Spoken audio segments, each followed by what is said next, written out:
Welcome to the Jeff Crilley Show. And now, here's Jeff Crilley. Welcome back to the final segment of the Jeff Crilley Show. My guest now, Peter Zielke. He is the CEO and founder of EpicU. Welcome to the Jeff Crilley Show. Thank you. Thank you for having me. Now, when I first heard about this idea, I thought to myself, I can't believe that they're offering free computer programming. So what's the catch?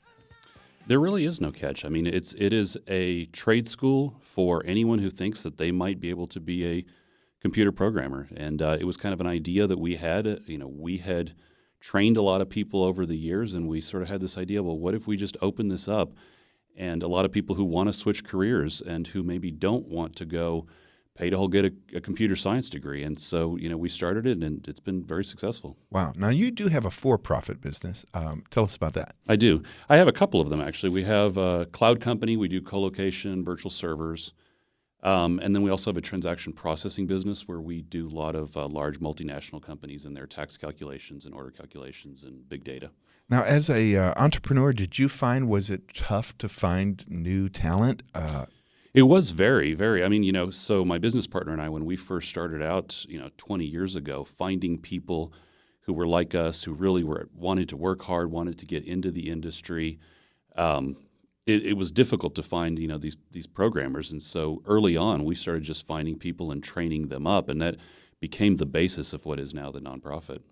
I remember doing a story for Channel 4 back in the early part of the millennium, and the jobs were so plentiful that you could literally take a van to SMU, load it up with a bunch of college seniors, go to Men's Warehouse, buy some suits for them, and place them all in jobs immediately. Six-figure jobs at that point. I remember hearing those stories. Were you in the business in those years? I was. I mean, I think there's a lot of programmers out there who maybe don't have current skills. And so, yes, I think at that time there was a lot of people who wanted to be programmers and kind of inched their way into it. I don't know if they lasted in the field, but certainly there is no shortage of money for programmers. I mean, their companies are spending an insane amount of money.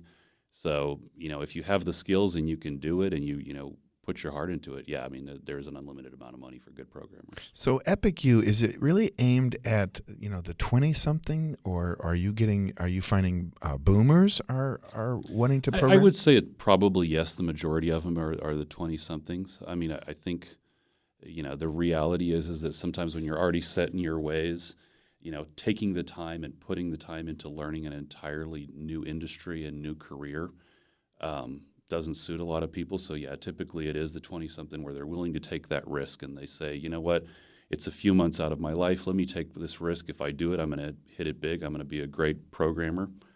And so they go into it and they put the time in and they become great. So I know there is a commitment. If you sign up for EpicU, that's epicu.com. .org. I apologize. If you sign up, you're really committing to a certain number of hours a week, aren't you? You are. I mean, I think it's realistic that in this boot camp, for the first few months, you are going to be spending at least 30 hours a week learning it. And the actual class portion of it is only 5 hours on Wednesday and then 6 hours on Saturday. But you're going to have a lot of homework. You're going to have to present to the class. You'll probably have to do some meetups with other, people in the class if you get stuck and you need some help. So it is definitely a time commitment. I mean, again, talking about the money in programming, there's a lot of money in it, but you also have to put a good bit of time to actually break into the field and really understand it and know what you're doing. I know we were talking off the air about the idea that not everybody makes it to the end of the class for you guys. That is true. Yeah, I mean, I think, again, going back to this time commitment, we're very realistic that if you have a full-time job and you have some kids at home and stuff like that, you might not be able to put in the 30 or 40 hours that it's going to take. And, we really are looking for people who can say, look, we're committing to an entirely new career. We want to become programmers. We want to be in the technology field, whether as an employee or as an entrepreneur. Maybe you want to go on and be the next founder of Facebook or something like that. And so we're looking for people who truly are committed to, working in tech and being programmers. What has the kind of the face of the geek changed over the years? Is the I think about like movies like Revenge of the Nerd to describe the computer geek. What do you see on the front lines? What does a computer programmer look like these days? And you know what? So nowadays that couldn't be further from the truth. You really always kind of saw it as it was the guy who was really insanely into mathematics, had no social skills, and sat in his mom's basement and hacked all day. But the reality is, the face of programmers today, it can be anybody. I mean, and you look at how Silicon Valley, I think, has helped change that stereotype a bit. A lot of guys who have made it really big and made some money, but the truth is that it can be anyone. It is your average guy who just has a really great career and probably has a regular family and has some ambition. It's definitely no longer just your nerdy guys with glasses in the basements. I also think about the just for the people who are listening who are thinking about this, it's kind of like the ultimate crossword puzzle, isn't it? In terms of keeping your brain active, to learn to program, you are doing some. Absolutely. No, it's probably like continually playing Tetris or something, because you are always trying to find an answer to a puzzle. You're trying to figure out, where does this fit in? How can I do this better? How can I optimize this? How can I make this one, block of code turn into one line of code? And so, you're continually optimizing stuff to make it better and fit in better. In my last segment on the folks from the sign industry, they said that they couldn't drive by a sign without thinking about it. Are you always kind of looking at the way stuff is coded, or the way the functionality of something that just came to market and thinking about how they could have done it better? I think a lot more of that actually has changed to user interface. So it's less even about, there's so many different frameworks now for programming that I think it's less about just the individual language or how it was coded and more about how well the user interface is done. The world has changed from where it was maybe 20 years ago, where everything was just this one blob of text on a screen with a few hyperlinks. And it's really all about usability now, because it's part of everyone's lives. And so it's about, how do we make this more useful? How do we make it easier? How do we make it faster, less clicks? And so, I think anyone who's in the industry is always thinking about that. You're a fairly young man. How old are you? I am 41. 41. Do you remember life before computers? I do. So I grew up in Mexico City, and I spent a lot of time in Mexico, and I definitely remember it. I think it's different for all of our, the millennials and the younger 20-somethings now, because they all had phones from the time that they were teens. But no, I remember having to dial in just to actually get on the internet and search for some stuff, and I remember not having a computer at all. I remember when my dad brought the first Apple IIc home, and I remember playing typing tutor on it. At the time, I thought this was amazing. You had these little words that would drop, and you would just type on them. I thought, this is great. It's probably worth something if you could dig it out of the basement or the attic. I don't know about that. My father-in-law is an old-school programmer, and he would tell me stories about how he learned some stuff that has now been forgotten. If somebody's listening to this who might be a retiree and they learned some stuff in the 90s and the early part of the millennium, but they're thinking, gosh, I really would like to brush up on my skills.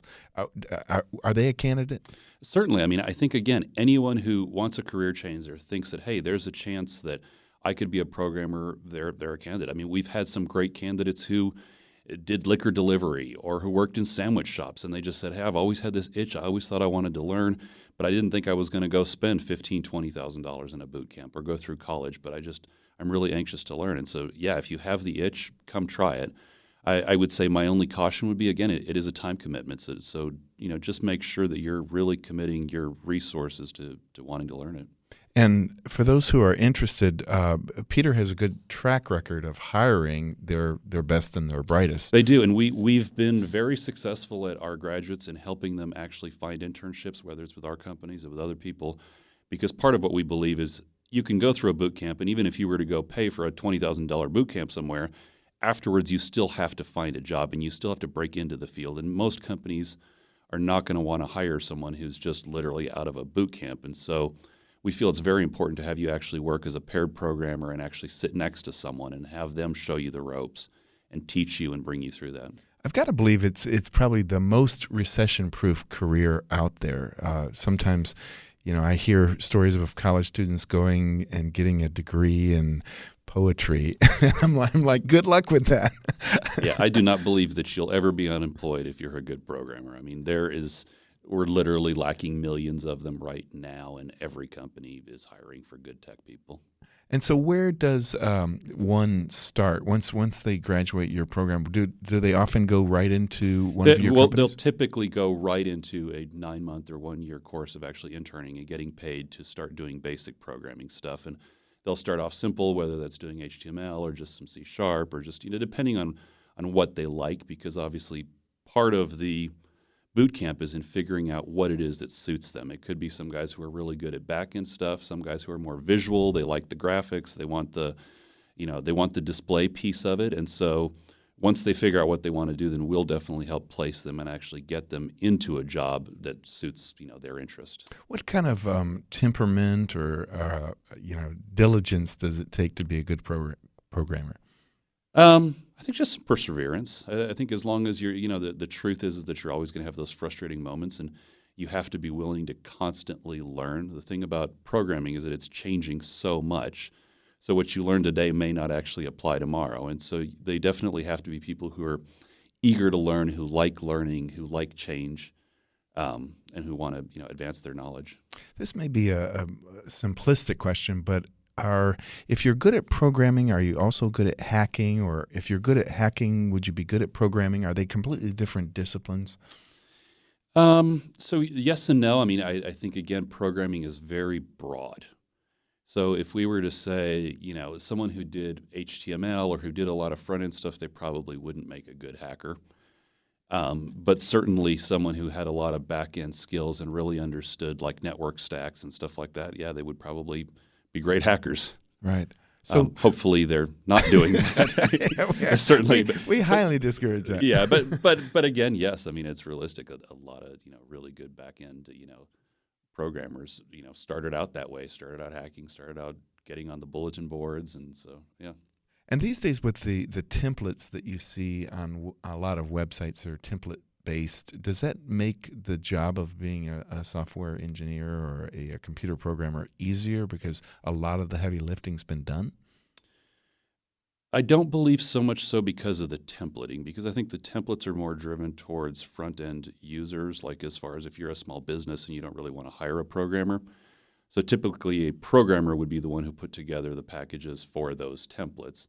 So I think it creates, a lot more demand. That being said, I think back, when I go back 20 years ago, I think as a programmer, you had to think about a lot more stuff. How am I handling memory? Where's this server going to be? And nowadays, everything is in the cloud. So the programmers, their job is a lot easier because they're no longer thinking about how is it going to scale out? How am I going to take this globally? How am I going to push this to millions of users? They're just thinking about programming it, and now these huge clouds on the back end are managing a lot of that for them. Talk about signing up for the class. Do they have like regular, our next? Yeah, so our next class is going to be, and we have not set the exact date. It's going to either be the first or second week of September. But beginning in middle of August, we're going to start doing interviews. We do typically get a pretty large amount of people who apply, and so we have to narrow that down to a class size. And a lot of that is just, again, we interview the people and find out if they're really willing to put in the time to do it.